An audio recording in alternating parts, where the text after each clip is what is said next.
Akhetaten's Gates, Chapter 1. I could hear the commotion downstairs. My father, was throwing a big party. My mother had spent countless hours with servants to prepare a fine spread of foods for the guests to enjoy. I was sure it was the finest celebration in Egypt that night, but it wasn't something for me. It was full of grown-ups, after all. What good would a little girl like me, slipping past shortly of her 5th birthday, be to a bunch of grown-ups? They would be discussing politics and boring stuff. None of that mattered to me. Not in the least bit. Rather, I stayed on the roof. The night was cool and the sky was clear. What better way to escape than to watch the stars on such a night? Despite the large crowd downstairs, it was easy to drown them out. I suppose one could compare it to white noise after a while.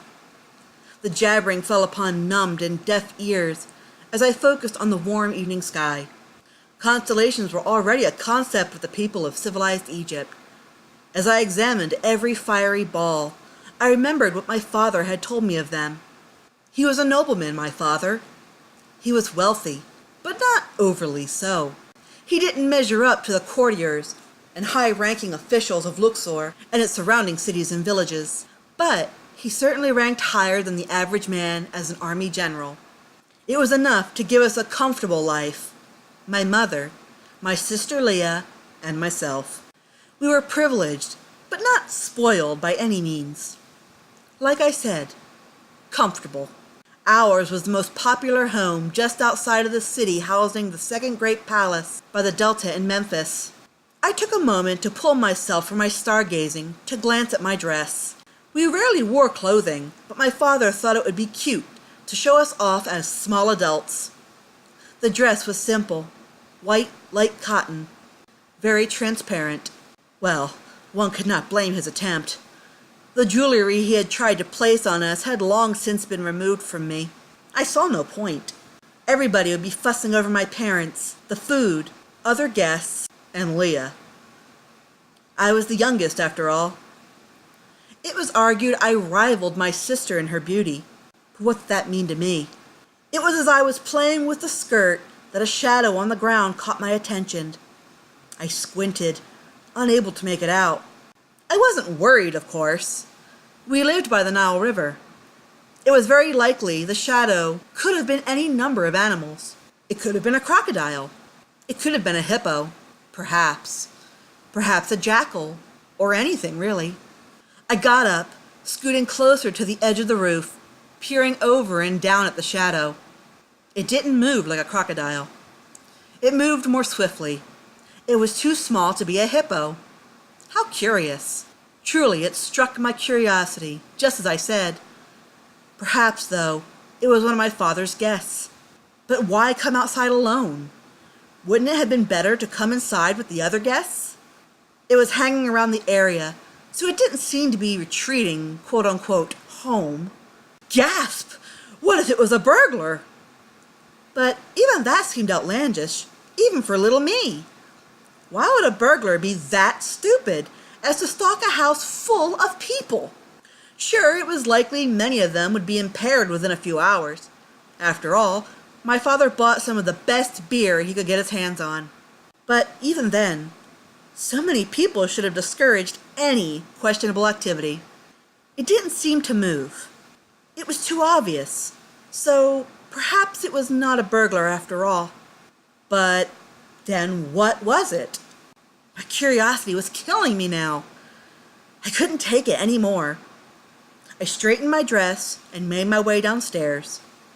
I was determined to get to the bottom of it. If no one else would investigate, then I would be the one to do so. Even if it meant having to squeeze through that party, I was going to find out. It was either a miracle or the blessing of the booze that made me practically invisible to a majority of the guests. Those who were smashed merely ignored me. Like I suspected, Leah was the one they were most interested in, if any of the noble Ai's daughters were to be present. My mother was refreshing dishes that had been emptied on the main table, so it was rather easy for me to make my escape. It was cooler on the ground. The sand and grass were cool, The breeze wasn't laced with the warm hug of the rising heat, not like on the roof. The figure was human. That much was now clear. I could feel a lump coming into my throat. He was dressed in a dark cloak. I could feel the shiver rising up my spine. Anubis? Was this the messenger of Osiris? I could not see his face, but I could definitely tell his humanly shape with the light of the full moon illuminated above us. It actually wasn't much taller than me. Bez? Was this Bez? Well, standing here saying nothing wasn't going to get me anywhere. Hello? I stammered. The figure turned to me, yet still I could not see the face. But now I could confirm it was a human being, of short stature. Or perhaps it was a child of a guest.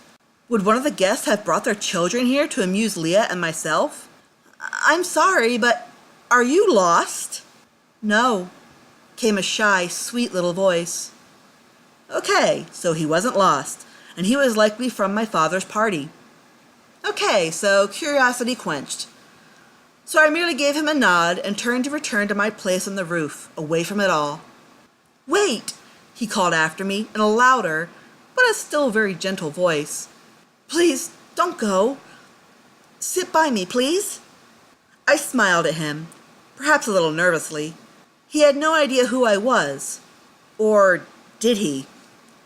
But he wanted me to sit with him out in this night. Well, it was cool and quiet, away from the hustle and bustle of the house. I suppose one person's company wouldn't hurt anything. So I obliged him, sitting beside him on a stone bench my father had attempted to make himself. I suppose one could consider it a success, yet messy, as it still stood and held our weight. Though he sat beside me, he faced forward, not giving me the courtesy of looking him in the face. I got the impression he was watching me out of the corner of his eye and trying hard to hide himself from my gaze. It gave me chills. What was he thinking? What did he want? And why was he being so silent? The silence was horrible. So, I began uncomfortably. Are you from around here? Sometimes, he replied. We have a home in the area. My father was here on business. Sometimes I live in the capital at Luxor. I've never been to Luxor, but I hear a lot about it. It's the center of Egypt's culture. You said your father was here on business. What kind of business? My curiosity seemed to always get the better of me. What would it hurt, right? If he was just passing through, it wasn't like we'd be seeing a lot of each other. I'm not actually sure what the business is all about, but he was invited to a special dinner party held in his honor. I'm not sure about anything behind it, but he was rather insistent that my brother and I come with him. He frowned. Actually, he only insisted my brother to come. I had the option of staying behind. I think it's because he's the oldest. I'm the youngest son, so I don't really bask in any glory. Then you're talking about the dinner party my father is throwing.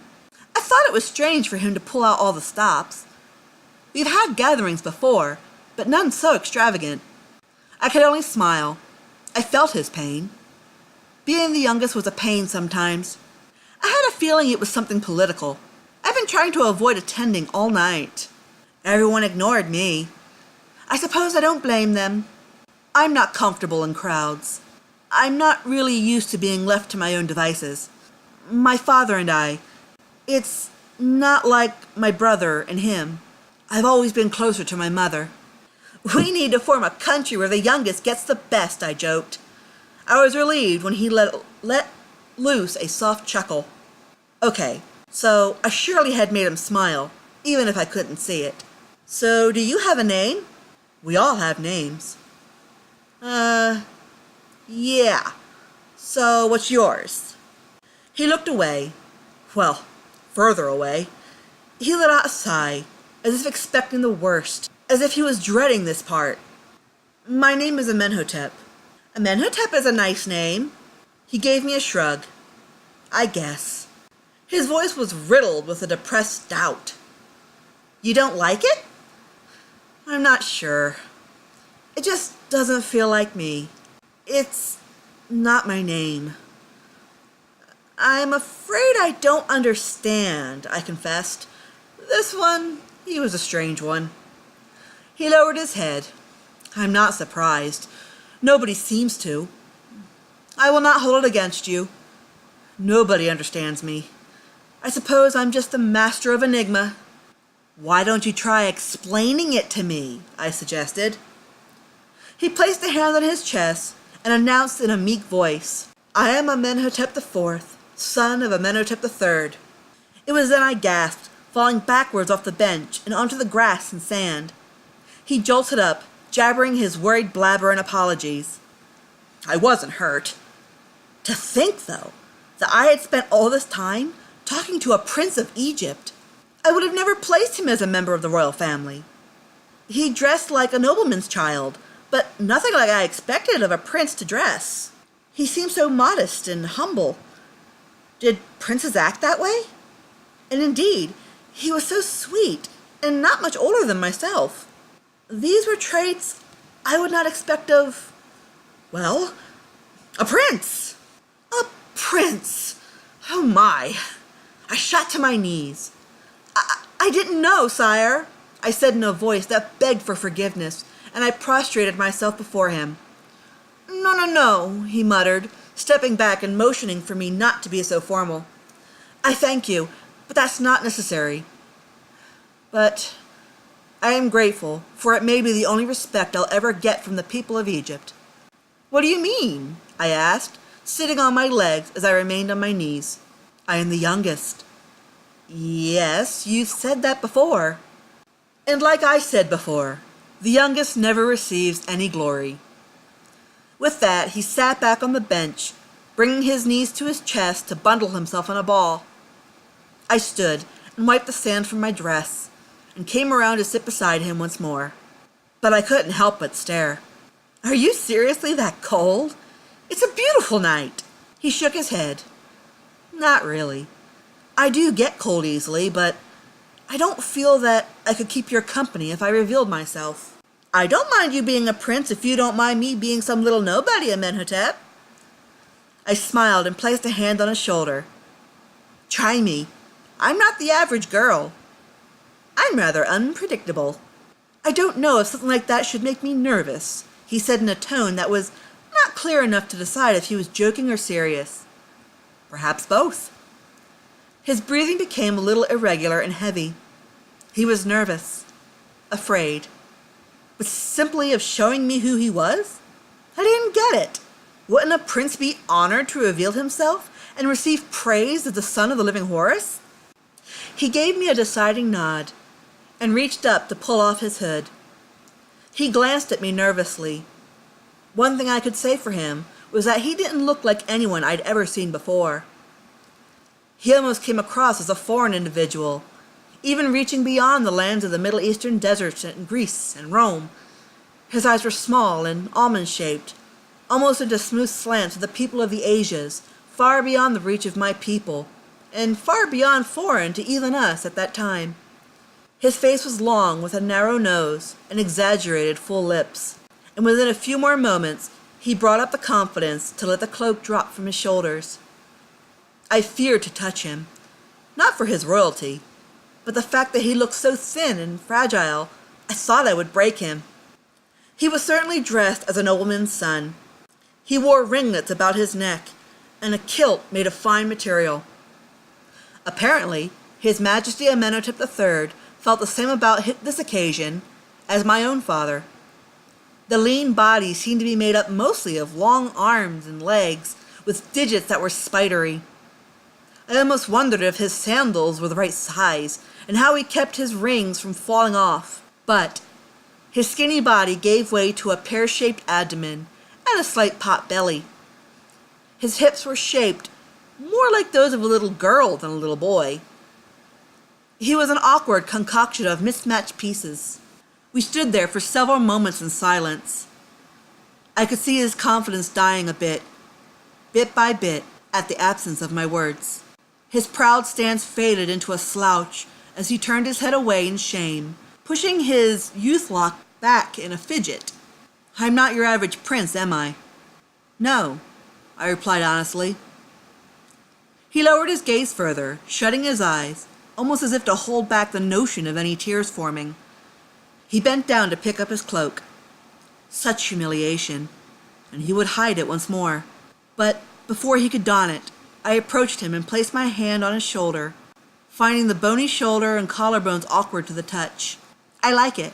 He stopped, looking me in the eye, as if hoping to find something there that could confirm that he had heard me right, or to find the mocking that would crush him once again, as he seemingly had felt many times before. After all, you can't break a child's spirit with one solitary blow, can you? "What did you say?" "You look nice. I like it." He was silent, studying me. He expected to dismiss the words to protect what little pride he had. Those eyes said that he was imagining the whole ordeal. No one would ever speak to him that way. But it began to sink in that the words were not in his wishful imagination, but were truly spoken. Slowly, he grew a soft smile. Ah, how much better he looked when he smiled. He seemed to glow a little with it, coming from behind the cloudy gloom that had burdened him thus far in our company together. He surprised me by rushing towards me and grabbing me in an embrace that I was totally not expecting. I tensed, my eyes growing wide. What could I do, really? "You don't know how much this means to me." "Amenhotep!" a voice called down towards us. We both looked towards the strange call in the night. Not too far away was approaching a middle-aged man, dressed as a scribe. The cone in his wig had melted in the heat of the party's activity. His kilt was spotless, save the pleats that were common in the scribe kilt. "Amenhotep, is that you down there?" "It's me, Raku," Amenhotep IV called back to him. The scribe therefore half ran towards us, looking our situation over. He seemed to grow relieved to see the prince was unharmed, and a little surprised to see him without his costume of hiding. "Your father has been wondering where you were. You just disappeared on us without telling anyone where you were going. You can't be doing that." "Do you honestly think he would have cared, Raku?" he replied almost bitterly. "Oh, my prince, please, don't go on about such things again. Come now, the party will be coming to a close soon, and we will be heading back to the palace. It's getting late, so bid your little friend a farewell." I looked Raku over once again. Though he gave orders, he didn't come off as obnoxious, but more rather a kind and caring, compassionate man who cared for Amenhotep IV. Perhaps it was the lack of pressure, but I befriended our servants. They were like aunts. I suppose palace life was no different, other than the much larger scale. It would be understood that Pharaoh would be a busy man, unable to spend time with someone who would not be of any use. Raku seemed, even in those few short minutes I knew him, as the type of person Amenhotep IV turned to for advice and consolation. He turned to me. "Do you believe that we all have a destiny?" I was pulled out of my thoughts by those whispers. I noticed that Raku had not heard him, as he politely waited several steps away. Once the words had processed completely, I smiled and whispered back to him, "If you do, my prince, then so do I."